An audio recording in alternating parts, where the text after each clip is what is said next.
മധ്യ കേരളത്തിലെ ഒരു പ്രധാന നഗരമാണ് കോട്ടയം. കോട്ടയത്ത് കുന്നേൽ KJ ജോസഫിൻ്റെയും ഏലിയാമ്മ ജോസഫിൻ്റെയും 8 മക്കളിൽ 8ാമനായിട്ടാണ് ചെറിയാൻ K ജോസഫ് എന്ന ശ്രീ പ്രേംപ്രകാശിൻ്റെ ജനനം. ഒരു കാലഘട്ടത്തിൽ മലയാള സിനിമയിൽ സജീവ സാന്നിധ്യമായിരുന്ന നടൻ ജോസ് പ്രകാശിൻ്റെ സഹോദരനാണ് ശ്രീ പ്രേംപ്രകാശ്. ശ്രീ ജോസ് പ്രകാശിൻ്റെ സഹായത്തോടെ സിനിമയിൽ പാടാൻ ശ്രമം തുടർന്ന ശ്രീ പ്രേംപ്രകാശ് തൻ്റെ തട്ടകം അഭിനയമാണെന്ന് തിരിച്ചറിഞ്ഞ് അഭിനയ രംഗത്തേക്ക് ചുവടുമാറ്റി 100ഓളം സിനിമകളിൽ അഭിനയിക്കുകയും ഒട്ടനവധി നല്ല മലയാള സിനിമകൾ നിർമ്മിക്കുകയും ചെയ്തു ശ്രീ പ്രേംപ്രകാശ്.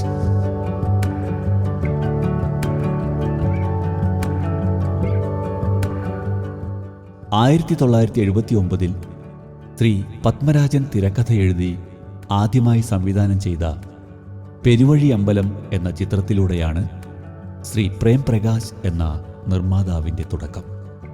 പെരുവഴി അമ്പലം മികച്ച മലയാള സിനിമയ്ക്കുള്ള ദേശീയ പുരസ്കാരം നേടിയപ്പോൾ മികച്ച 2ാമത്തെ ചിത്രമായി കേരള സംസ്ഥാന പുരസ്കാരവും ലഭിച്ചു. സിനിമയുടെ ജാടകളില്ലാത്ത വേറിട്ട ഒരു വ്യക്തിത്വത്തിന് ഉടമയായ ശ്രീ പ്രേംപ്രകാശ് തൻ്റെ അനുഭവങ്ങൾ പ്രേക്ഷകരുമായി പങ്കുവയ്ക്കുകയാണ് ട്രൂ സ്റ്റോറിയിലൂടെ.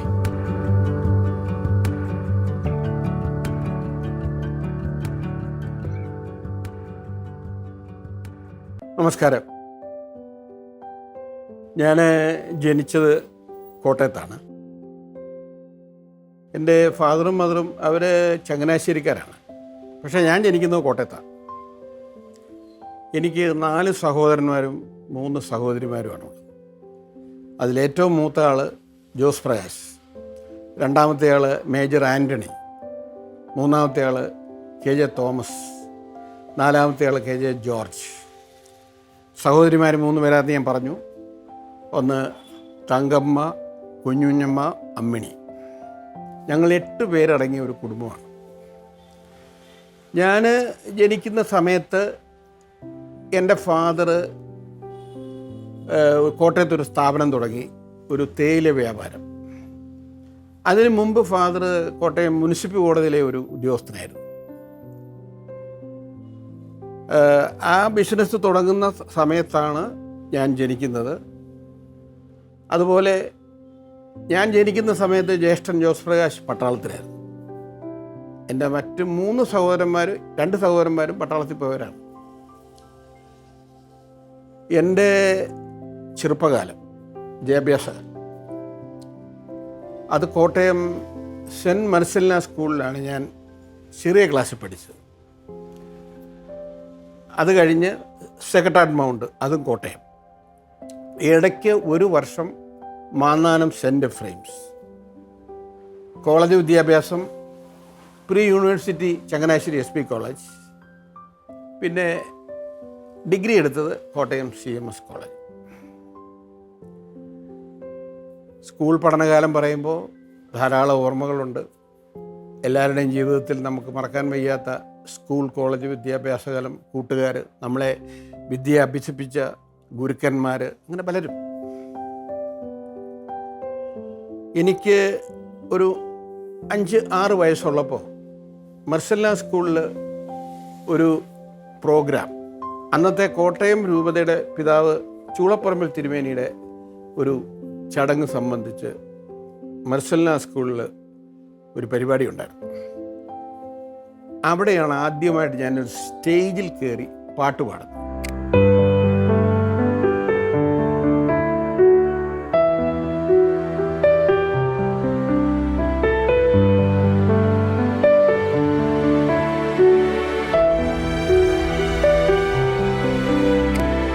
എൻ്റെ സഹോദരിമാരും അന്നത്തെ ഈ വിസിറ്റേഷൻ സഭയിലെ കന്യാസ്ത്രീകളുമാണ് എന്നെ പാട്ട് പഠിപ്പിച്ചത്. ആദ്യത്തെ എൻ്റെ സ്റ്റേജ് അനുഭവമാണ്. പാട്ടെന്ന് പറയുമ്പോൾ എൻ്റെ അമ്മയുടെ പേര് ഏലിയാമ്മ എന്നായിരുന്നു. ഫാദറിൻ്റെ പേര് ജോസഫാണ്. അമ്മ നന്നായിട്ട് പാടുമായിരുന്നു.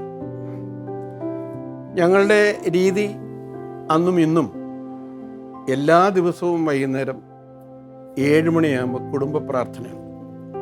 അത് എൻ്റെ മാതാവിന് വളരെ നിർബന്ധമുള്ളൊരു കാര്യമാണ്. അങ്ങനെ മാതാവിൻ്റെ പാട്ടുകൾ ഞങ്ങളെ പഠിപ്പിക്കും. അമ്മ മാതാവിൻ്റെ വലിയ ഭക്തയായിരുന്നു. എല്ലാ വർഷവും ചങ്ങനാശ്ശേരി പാറയിൽ പള്ളിയിൽ പോയി ഒരു നേർച്ചയുണ്ട്, അതിന് ഞങ്ങളെയൊക്കെ കൊണ്ടുപോകും. ഇന്നും ഈ പ്രായത്തിലും ഞാനും എൻ്റെ ഭാര്യയും കുടുംബവും മക്കളും ഞങ്ങളവിടെ പോകാറുണ്ട്. അപ്പോഴൊക്കെ അമ്മ പഠിപ്പിച്ച ആ മാർഗം, അതാണ് ഞങ്ങളെ ഒരു അനുഗ്രഹം. ഫാദർ വളരെ എന്താ പറഞ്ഞേ, കർക്കശക്കാരനായ എന്നാൽ സ്നേഹമുള്ള ഒരു പിതാവായിരുന്നു ഫാദർ. ഞങ്ങൾ 8 മക്കളായിരുന്നു എന്ന് ഞാൻ പറഞ്ഞല്ലോ. അതിലിപ്പോൾ ഞങ്ങൾ 3 പേരെ അവശേഷിക്കുന്നുള്ളൂ. ഒന്ന് ഞാനും എൻ്റെ 2 സഹോദരിമാരും. ഹൈദരാബാദിലാണ് എൻ്റെ ഒരു സഹോദരി ഉള്ളത്. രണ്ടാമത്തെ ഇപ്പോൾ മറ്റു സഹോദരി ഒരാളുള്ളത് ഏറ്റുമാനൂരാണ്. ഞാൻ ഈ കോളേജ് ജീവിതകാലം പറഞ്ഞല്ലോ, CMS കോളേജിലെ ജീവിതം, SPയിലെ ജീവിതമൊക്കെ പറഞ്ഞിട്ടുണ്ട്. CMS കോളേജ് കാലത്ത് ആണ് കലയോട് കൂടുതൽ ഞാൻ അടുത്തത്. അന്നും ഈ പറഞ്ഞ പോലെ കൂടുതൽ കോളേജിൽ കുറച്ചുകൂടെ സ്വാതന്ത്ര്യം കൂടുതലുണ്ട്. SP കോളേജിൽ പോലും ഹോസ്റ്റലിലായിരുന്നപ്പോൾ പോലും പുതിയ പടങ്ങൾ റിലീസ് ആയാൽ കോട്ടയത്ത് വന്ന് പടം കണ്ട് തിരിച്ചു പോകുമായിരുന്നു. അന്ന് എൻ്റെ ഏറ്റവും വലിയ സുഹൃത്തായിരുന്നു നമ്മുടെ പിന്നീട് അറിയപ്പെട്ട ജോസ് ആനത്താനം എന്ന ഒരു, അങ്ങനെ പിന്നെ ദൈവിക രീതിയിലൊക്കെ ഒരു പുതിയ ഇതൊക്കെ ഉണ്ടാക്കി പോയ ആളാണ്. എൻ്റെ ഒരു വലിയ സുഹൃത്തായിരുന്നു, മരിച്ചുപോയി.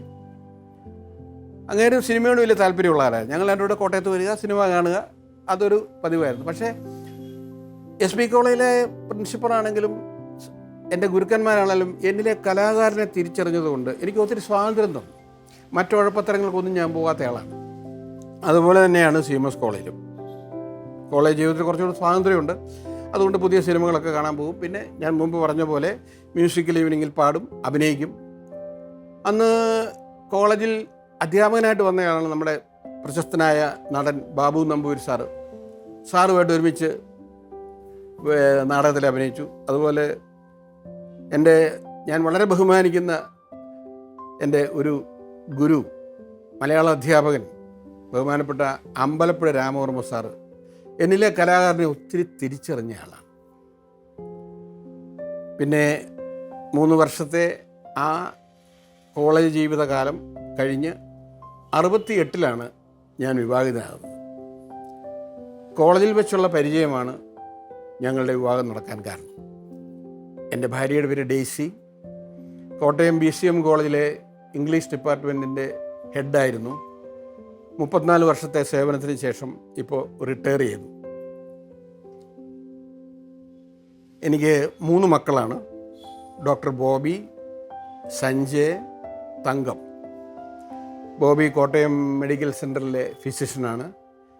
ബോബിയുടെ ഭാര്യ ഡോക്ടർ അഞ്ജു കാരിത്താസിലെ ഡോക്ടറാണ്. സഞ്ജയ് ഫുൾ ടൈം തിരക്കഥാരചനയിലാണ്. സഞ്ജയിൻ്റെ ഭാര്യ അഞ്ജന ഒരു ഫ്രീലാൻഡ് ജേർണലിസ്റ്റാണ്.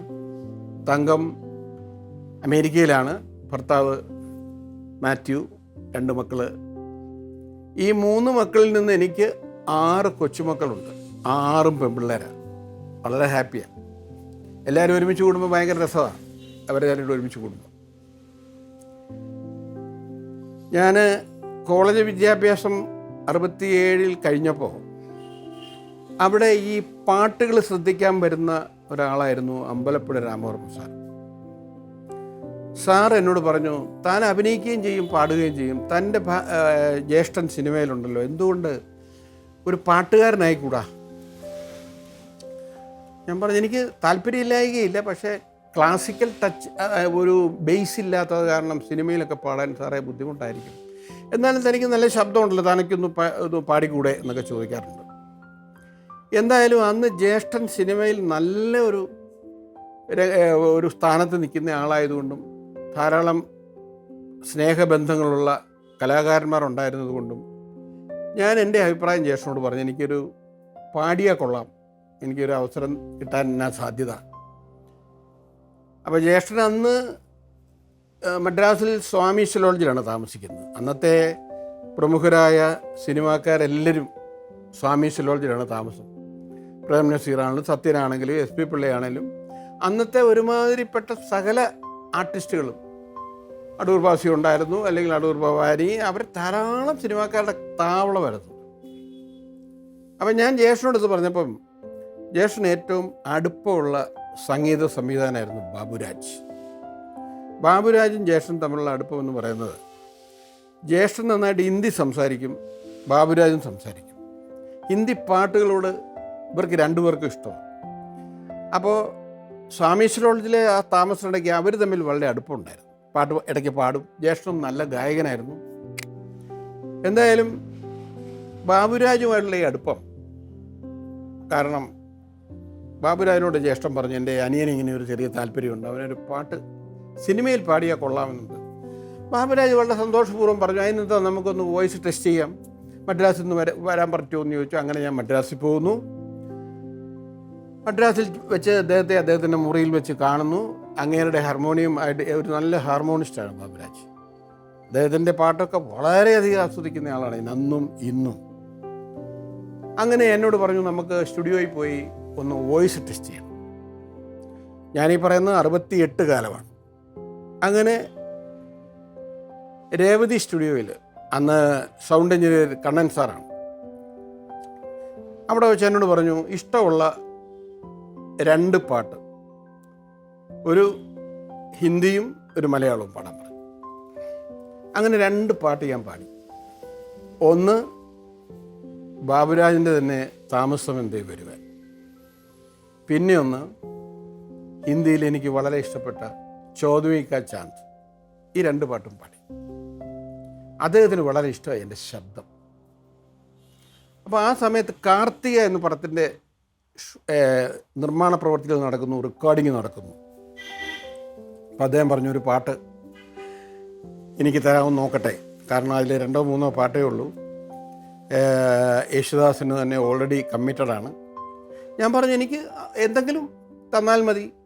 അങ്ങനെ അതിലൊരു അശരീരി ഗാനമുണ്ട്, അത് സിനിമയിലുണ്ട്, അത് എന്നെ കൊണ്ട് പാടിച്ചു. അങ്ങനെ വളരെ ഇഷ്ടമായി.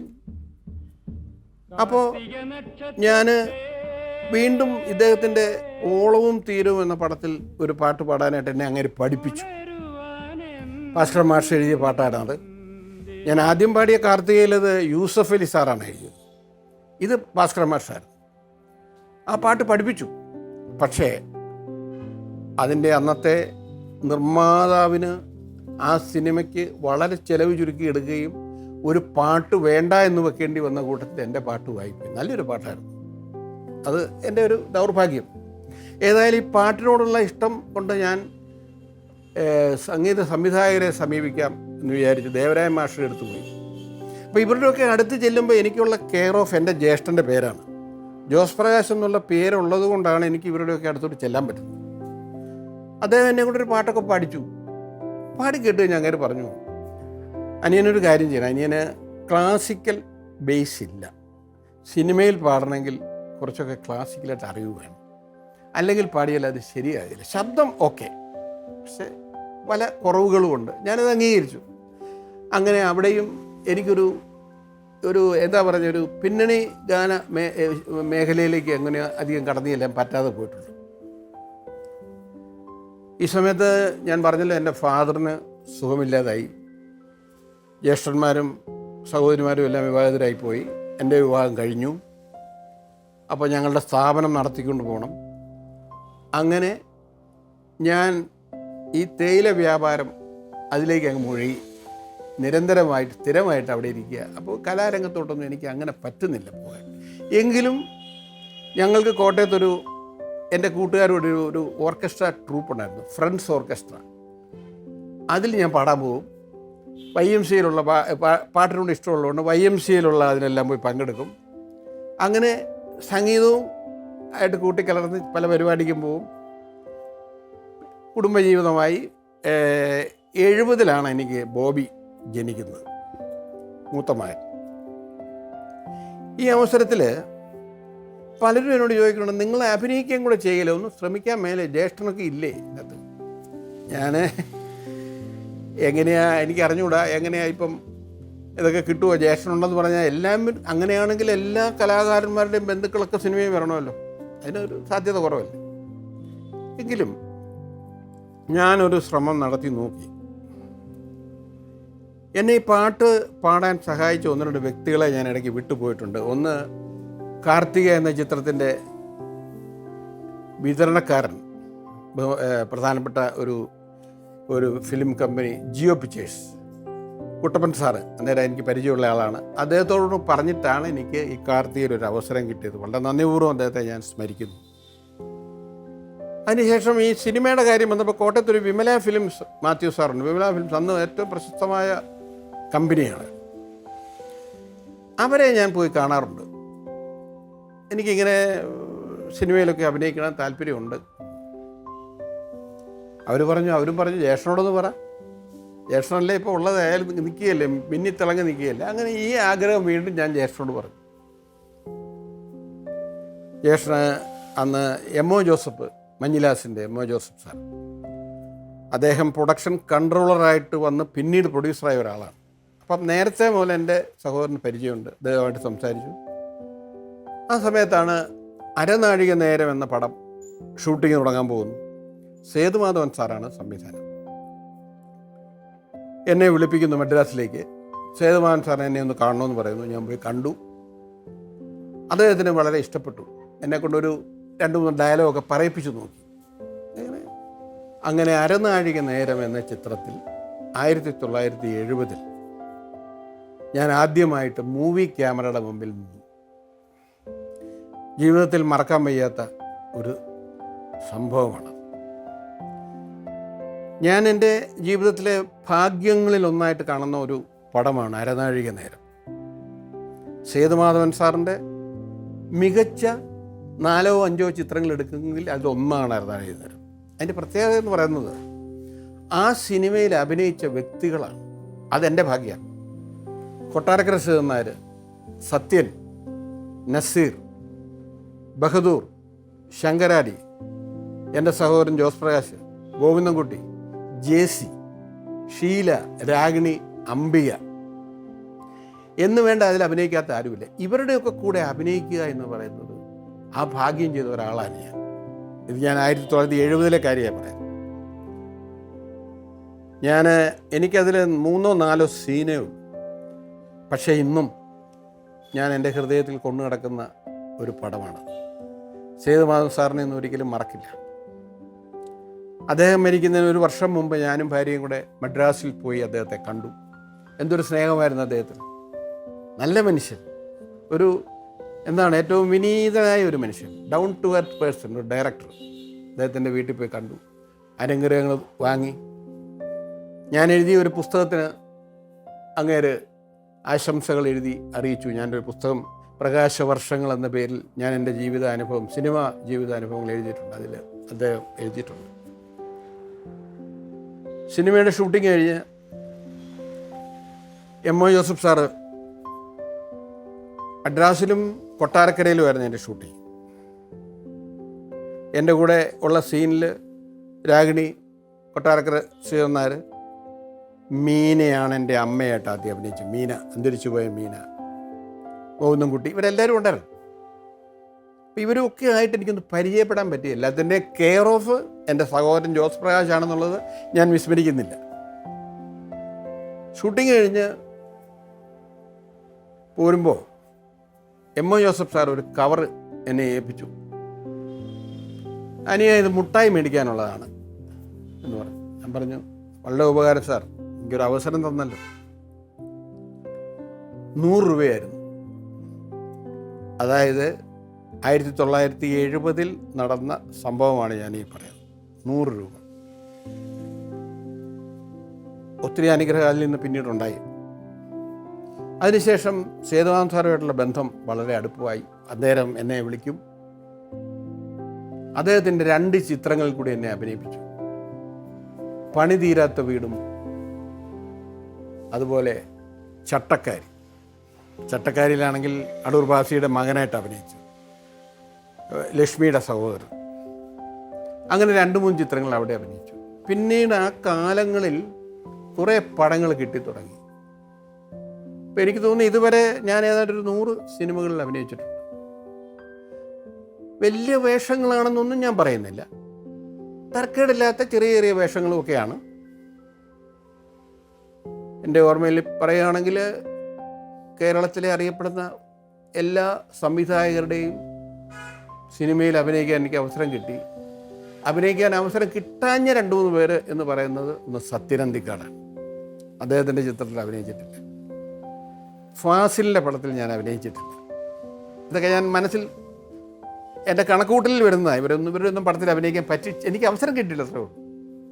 ബാക്കി എല്ലാവരുടെയും സിനിമ, പത്മരാജൻ്റെ പടം, മോഹൻ്റെ പടം, ജോഷിയുടെ പടം, ശശികുമാർ സാറിൻ്റെ പടം, എ ബി രായ് സാറിൻ്റെ പടം, ജയരാജൻ്റെ പടങ്ങൾ, കെ മധുവിൻ്റെ പടങ്ങൾ, അങ്ങനെ കെ ജി ജോർജിൻ്റെ പടം, അങ്ങനെ ഒരുമാതിരിപ്പെട്ട എല്ലാ സംവിധായകരുടെയും കീഴിൽ ഒരു അവസരം എനിക്ക് കിട്ടിയിട്ടുണ്ട്. ഞാൻ ഈ അവസരം കിട്ടി എന്ന് പറയുമ്പോൾ എന്നെ ദുഃഖിപ്പിക്കുന്ന ഒരു കാര്യമുണ്ട്. ഞാൻ അറിയപ്പെടുന്ന ഒരു ചലച്ചിത്രകാരനാകുകയും പ്രൊഡ്യൂസറാകുകയും നടനാകുകയും ചെയ്തപ്പോൾ എന്നോട് വന്ന് ചാൻസ് ചോദിക്കുന്ന വ്യക്തികളുണ്ട്. സത്യം പറഞ്ഞാൽ ഞാൻ എൻ്റെ പൂർവ്വകാലം ഓർക്കും. ഞാനും ആരുടെയൊക്കെ മുമ്പിൽ പോയി അവസരം ചോദിച്ചിട്ടുള്ള ആളാണ്. എൻ്റെ അടുത്ത് വരുന്നവരുടെ അവസരം അത് എനിക്ക് തോന്നും, ദൈവമേ എന്നെക്കൊണ്ട് സഹായിക്കാൻ പറ്റുന്നില്ലല്ലോ. അതെൻ്റെ ഒരു വിഷമമാണ്. എത്രയോ കഴിവുള്ളവർ സിനിമാ രംഗത്ത് കലാകാരന്മാർ അവസരം തേടി വന്നിട്ടുണ്ട് എൻ്റെ അടുത്ത്. പലർക്കും കൊടുക്കാൻ പറ്റിയിട്ടുള്ളതല്ലാതെ ഭൂരിഭാഗം പേർക്കൊന്നും നടന്നിട്ടില്ല. എൻ്റെ അഭിനയ ആ പ്രക്രിയ തുടരുന്നതോടൊപ്പം സിനിമകൾ കൂടുതൽ അഭിനയിക്കാൻ തുടങ്ങി. പല പടങ്ങളിലും ചെറിയ ചെറിയ വേഷങ്ങളിലൊക്കെ അഭിനയിച്ച് വന്ന് 1978 ഒരു സിനിമ നിർമ്മിക്കണം എന്നെനിക്ക് തോന്നിയത്. 1978 നിർമ്മിക്കണമെന്ന് പറയുമ്പോൾ ശരിക്കും പറഞ്ഞാൽ ഒരു ധനവാനായ ഒരു മനുഷ്യന് മാത്രം പറ്റുന്ന ഒരു കാര്യമാണ് ഒരു സിനിമ പ്രൊഡക്ഷൻ എന്ന് പറയുന്നത്. എനിക്ക് ഒറ്റയ്ക്കൊരു പടം എടുക്കാനുള്ള സാമ്പത്തികം എൻ്റെ കയ്യിലില്ല. എന്നാൽ ഒരു സിനിമ എടുക്കണമെന്ന് എനിക്കൊരു ആഗ്രഹമുണ്ട്. അപ്പോൾ ഞാൻ ആഗ്രഹിക്കുന്ന ആ സമയത്ത് അറിയപ്പെടുന്ന തിരക്കഥാകൃത്ത് എന്ന് പറയുന്നത് പത്മരാജനാണ്. അന്നും ഇന്നും മനസ്സിൽ തിരക്കഥയുടെ ശക്തി മലയാളത്തെ പഠിപ്പിച്ച ആൾ എന്ന് ഞാൻ വിശ്വസിക്കുന്ന ആളാണ് പത്മരാജൻ. സിനിമയ്ക്ക് തിരക്കഥയുടെ എന്താണ് ഒരു തിരക്കഥ? സിനിമയ്ക്ക് ഏറ്റവും ബേസായിട്ട് വേണ്ട നല്ലൊരു തിരക്കഥ തന്നെയാണ് ഒരു സിനിമയ്ക്ക്. അപ്പോൾ പത്മരാജനെ കൊണ്ട് തിരക്കഥ എഴുതിച്ച് അന്നത്തെ പ്രശസ്തനായ IV ശശിയെ കൊണ്ട് ഒരു പടം സംവിധാനം ചെയ്യിക്കണമെന്നൊരാഗ്രഹം എൻ്റെ മനസ്സിൽ വന്നു. ശശിയായിട്ടുള്ള ബന്ധമെന്ന് പറയുന്നത്, ഞാൻ ശശിയുടെ ഈറ്റ എന്ന പടത്തിൽ അഭിനയിച്ചിട്ടുണ്ട്, ഏഴാം കടലിനക്കരെ എന്ന സിനിമയിൽ. അങ്ങനെ 2 സിനിമകളിൽ അഭിനയിച്ചിട്ടുണ്ട്. ശശി ഒരു നല്ല വ്യക്തിയായിരുന്നു, നല്ലൊരു ക്രാഫ്റ്റ്സ്മാനായിരുന്നു IV ശശി, നല്ല സുഹൃത്തുമായിരുന്നു. അപ്പം ഞാൻ ശശിയോട് പറഞ്ഞു, ശശി എനിക്കൊരു പടം ചെയ്യണം, ശശിയെ വെച്ച് ചെയ്യണം. അത് പത്മരാജൻ തിരക്കഥ എഴുതാൻ ശ്രമിക്കും എന്നേ പറഞ്ഞു.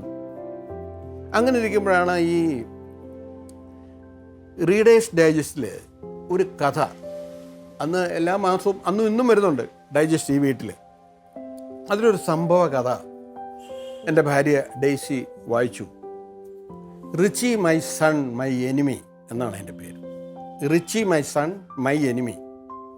ഒരച്ഛൻ്റെ അനുഭവമാണ്. തൻ്റെ ഏക മകൻ ഡ്രഗ് അഡിക്റ്റ് ആകുന്നതും ആ അഡിക്ഷനായി പോയത് അവനെ ചികിത്സിച്ച് ഭേദമാക്കാതെ വരികയും അവസാനം അച്ഛനും മകനെ കൊല്ലേണ്ടി വരികയും ചെയ്ത ഒരു കഥയാണ്. അതൊരു റിയൽ ഇൻസിഡൻ്റാണ്. ഇത് ഞങ്ങളെ സ്പർശിച്ചതാണ്. എൻ്റെ ഭാര്യയാണ് ആദ്യം വായിച്ചത്. എന്നോട് പറഞ്ഞു, വായിച്ച് സിനിമയാക്കാൻ താല്പര്യമുണ്ടെങ്കിൽ ഇതൊന്ന് നോക്ക്, നല്ല പുതുമയുണ്ടല്ലോ. അങ്ങനെ ഞാൻ പത്മരാജനുമായിട്ടൊന്ന് ബന്ധപ്പെടുന്നു. പത്മരാജൻ അന്ന് ആകാശവാണിയിലെ അനൗൺസറാണ്. എനിക്ക് നേരിട്ട് പരിചയമില്ല. എന്നാൽ എനിക്ക് ആകാശവാണി ജോലിയുള്ള 1-2 പേരെ അറിയാം. ജോൺ സാമുവലിനെ പോലെയുള്ള 1-2 സുഹൃത്തുക്കൾ എനിക്കുണ്ട്. അങ്ങനെ ആകാശവാണിയിൽ ഞാൻ വിളിക്കുന്നു, പത്മരാജനെ ഒന്ന് ഫോണിൽ കിട്ടുമെങ്കിൽ സംസാരിക്കണം. അങ്ങനെ ഞാൻ സംസാരിക്കുന്നു. ഞാൻ ആരാണ് എന്ന് പരിചയപ്പെടുത്തിയപ്പോൾ ജോസ് പ്രകാശിൻ്റെ അനുജനാണ് എന്ന് പറഞ്ഞപ്പോൾ തന്നെ അതും എനിക്കൊരു മെറിറ്റായി. ജോസ് പ്രകാശിൻ്റെ അനിയൻ വിളിക്കുന്നു എന്ന് പറയുമ്പം ഞാൻ പറഞ്ഞല്ലോ, അന്നും ഇന്നും ജോസ് പ്രകാശിൻ്റെ അനിയൻ എന്ന് പറയുമ്പം ഒരു കസേര നമുക്ക് കിട്ടും. എന്തായാലും പത്മരാജൻ പറഞ്ഞു, ഏതായാലും വീട്ടിൽ വരിക, നമുക്ക് ചർച്ച ചെയ്യാം. ഞാൻ പറഞ്ഞു, ഒരു കഥ എൻ്റെ കയ്യിലുണ്ട്, അതിലൊന്ന് തിരക്കഥ എഴുതണം. പ്രയാണം മുതലുള്ള തിരക്കഥ തുടങ്ങിയതാണ് പത്മരാജൻ. വാടകയ്ക്കൊരു ഹൃദയം, സത്രത്തിലൊരു രാത്രി, രതി നിർവേദം, ഇതെല്ലാം എഴുതി നിൽക്കുന്ന ആളാണ്. അങ്ങനെ ഞാൻ തിരുവനന്തപുരത്ത് പോകുന്നു, പത്മനാഭനെ കാണുന്നു. എൻ്റെ അവിടെ ചെന്നതിൻ്റെ ഉദ്ദേശം പറയുന്നു. പുള്ളി പറഞ്ഞു, കുഴപ്പമില്ല, കഥയൊന്ന് വായിക്കട്ടെ. വായിച്ചിട്ട് ശശി എൻ്റെ സുഹൃത്താണ്, നമുക്ക് ശശി ചെയ്യുമെന്ന് പറയുന്നുണ്ട്, ചെയ്യാൻ പറയും, ചെയ്യാം. അങ്ങനെ ഈ കഥ പത്മരാജൻ വായിച്ചു. ഡൈജസ്റ്റിലുള്ള ഈ കഥ ഒരു 3-4 പേജേ ഉള്ളൂ. വായിച്ചിട്ട് അദ്ദേഹം പറഞ്ഞു, ഈ കഥ വളരെ ഹൃദയസ്പർശിയായ ഒരു സംഭവമാണ്. ഒരച്ഛന് മകനെ കൊല്ലേണ്ടി വരിക എന്ന് പറയുന്നത് വളരെ വളരെ ദുർലഭമായിട്ട് സംഭവിച്ചു പോകാവുന്ന, അല്ല നമ്മുടെ നാട്ടിൽ അങ്ങനെ നടക്കാത്ത ഒരു സംഭവമാണ്. അപ്പോൾ പുള്ളി പറഞ്ഞു, ഈ കഥയിൽ ഡ്രഗ് അഡിക്ഷൻ ഉണ്ട്, ഒരു പിതാവ് മകനെ കൊല്ലുന്നു. ഇത് നമ്മൾ ഈ ആലോചിക്കുന്ന ഈ 78-ൽ അതിന് സാങ്കത്യമില്ല. നമ്മുടെ ഇവിടെ അങ്ങനെ ഡ്രഗ് അഡിക്ഷനോ ഒന്നും ഇല്ലല്ലോ, അതുമൂലം തകരുന്ന കുടുംബങ്ങളൊന്നും അങ്ങനെ ഇല്ലല്ലോ. അപ്പം നമ്മൾ ഈ വിഷയം ഇപ്പോൾ കൊണ്ടുവന്നാൽ ഈ കഥ എപ്പോൾ എടുക്കാൻ പറ്റിയതല്ല, വേറെ എന്തെങ്കിലും ചെയ്യാൻ പറ്റിയൊരു സിനിമയാണ്. അപ്പം ഞാൻ പത്മനാഭനോട് ചോദിച്ചപ്പം, എനിക്കൊരു കഥ വേണം, ഒരു സിനിമ, പത്മനാഭൻ്റെ ഒരു തിരക്കഥയിലൊരു സിനിമ എടുക്കണം, അതാണ് എൻ്റെ ആഗ്രഹം. അപ്പം അദ്ദേഹം ആലോചിച്ചിട്ട് പറഞ്ഞു, എൻ്റെ ഒരു കഥയുണ്ട്, അത് ഇപ്പം മാതൃഭൂമി വാരികയിൽ അത് ഖണ്ഡശ വന്നുകൊണ്ടിരിക്കുകയാണ്. ഏത് കഥയാണത്? അതിൻ്റെ പേര് പെരുവഴി അമ്പലം. ഞാൻ പറഞ്ഞു, ഞാൻ വായിക്കുന്നുണ്ട്. മാതൃഭൂമിയുടെ ഒരു വായനക്കാരാണ് ഞാനും ഭാര്യയും ഒക്കെ ഞങ്ങൾ വായിക്കുന്നത് മാതൃഭൂമി. നല്ലൊരു നോവലാണ്. ഞാൻ പറഞ്ഞു, എന്നാൽ അങ്ങനെയാണെങ്കിൽ പത്മനാഭൻ അതിന് ഒന്ന് തിരക്കഥ എഴുതി തന്നാൽ ഞാൻ അത് ശശി സംവിധാനം ചെയ്യാം. പത്മരാജൻ അങ്ങ് പറഞ്ഞത് ഇതാണ്, പെരുവഴിയമ്പലം എന്നെങ്കിലും സിനിമയാകുമെങ്കിൽ ഞാനായിരിക്കും എൻ്റെ സംവിധായകൻ. അതെന്നൊന്നുമില്ല, എപ്പം സംഭവിച്ചാലും എനിക്കത് എൻ്റെ ആദ്യ സിനിമയാകണം. അപ്പോഴാണ് എനിക്ക് കത്തിയത്, നല്ലൊരു തിരക്കഥാകൃത്തിന് ആ എഴുതുന്ന ആൾക്ക് ആ സിനിമയുടെ ഫ്രെയിമിങ്ങിനെ പറ്റിയും കഥാപാത്രങ്ങളുടെ ചലനങ്ങളെപ്പറ്റിയും ഒക്കെ ബോധ്യം ഉണ്ടാവണം. അങ്ങനെ ഞാൻ ഓഫ് ഹാൻഡായിട്ട് ഞാൻ പത്മനാഭനോട് പറഞ്ഞു, നമ്മളിത് ചെയ്യുന്നു. ശരിക്കും പറഞ്ഞാൽ അദ്ദേഹവും ഞെട്ടിപ്പോയി. കാരണം പുതുതായിട്ട് വന്ന ഒരാൾ, ആദ്യമായിട്ട് സിനിമ എടുക്കാൻ വരുന്ന ആൾ എനിക്കൊരു സിനിമ ഓഫർ ചെയ്യുന്നൊരു. പത്മനാഭനെ സംബന്ധിച്ചന്ന് അദ്ദേഹത്തിന് പ്രൊഡ്യൂസേഴ്സിനെ കിട്ടായിക്കൊന്നുമില്ല. ഹരിപ്പോത്തനെ പോലെയുള്ള വൻകിട സാമ്പത്തികമായിട്ട് വളരെയധികം സൗകര്യമുള്ള ഒരാളുണ്ടായിരുന്നല്ലോ. അദ്ദേഹം സിനിമ എടുക്കാൻ തയ്യാറായിരുന്നു. പിന്നീട് ഒരിക്കൽ ഹരിയനോട് പറഞ്ഞിട്ടുമുണ്ട്, എടോ ഞാൻ എന്തെങ്കിലും പത്മനാഭനെ ഒന്ന് അവതരിപ്പിക്കണമെന്ന് വിചാരിച്ച സംവിധായകനായിട്ട്, അപ്പോൾ ആ സ്ഥാനം ഏറ്റെടുക്കണമെന്ന് ചോദിച്ചിട്ടുണ്ട്. പിന്നീട് ഞങ്ങൾ തമ്മിലുള്ള സുഹൃത്ത് സംഭാഷണത്തിനിടയ്ക്ക്. എന്തായാലും അങ്ങനെയാണ് പെരുവഴി അമ്പലം സംഭവിക്കുന്നത്. ആ പെരുവഴി അമ്പലം സംഭവിക്കുന്നത് പറയുമ്പോൾ ഇന്നും ഈ വർഷങ്ങൾക്ക് ശേഷമുള്ള ഈ 2024-ലും ഞാൻ അഭിമാനിക്കുന്നത് ഞാൻ പെരുവഴി അമ്പലത്തിൻ്റെ നിർമ്മാതാവ് എന്നുള്ളതാണ്. അതിനെൻ്റെ എല്ലാ സ്നേഹവും ആദരവും പത്മരാജനുള്ളതാണ്. ഈ സംഗീതത്തിലുള്ള എൻ്റെ അഭിരുചി കൊണ്ടാണ് കോട്ടയം YMCAയിലെ സംഗീത മത്സരങ്ങളിൽ ഞാൻ പങ്കെടുക്കുകയും അടുപ്പിച്ച് 2 വർഷം അവാർഡ് കിട്ടിയപ്പോഴാണ് മിസസ് കെ മാത്യുവും മൈക്കിളും തങ്കപ്രസാദ് എല്ലാവരോടും ചേർന്ന് എൻ്റെ പേര് മാറ്റണമെന്ന് ആലോചിക്കുകയും പേര് സജസ്റ്റ് ചെയ്തത്, പ്രേംപ്രകാശ് എന്ന പേര് സജസ്റ്റ് ചെയ്തത് മിസസ് കെ മാത്യു ആണ്. നമ്മുടെ മനോരമയിലെ ബഹുമാനപ്പെട്ട കെ മാത്യുവിൻ്റെ വൈഫ്, നല്ലൊരു വയലിനിസ്റ്റായിരുന്നു. അങ്ങനെ ഒരു എന്താ പറയുന്നത്, പ്രേംപ്രകാശ് എന്ന എല്ലാവരും അറിയപ്പെടുന്ന പേര് തന്നത് അവർ തന്നെയാണ്. പിന്നീടുള്ള എല്ലാ എൻ്റെ സിനിമാ രംഗത്തുള്ള എൻ്റെ പേര് പ്രേംപ്രകാശ് എന്നതിലേക്ക് പോയി. പെരുവഴി അമ്പലത്തെപ്പറ്റി പറയുമ്പോൾ എനിക്ക് മറക്കാനാവാത്ത ഒത്തിരി അനുഭവങ്ങളുള്ളതാണ്. ഏറ്റവും എൻ്റെ മനസ്സിൽ നിൽക്കുന്നത് അശോകൻ എന്ന നടൻ്റെ വരവാണ്. നമ്മളിന്ന് കാണുന്ന അശോകൻ്റെ ആദ്യ ചിത്രമാണ് പെരുവഴി അമ്പലം. ഞാൻ പറഞ്ഞു, എൻ്റെ ജീവിതത്തിലെ ഏറ്റവും വലിയ നാഴികക്കല്ലാണ് ആ പടം.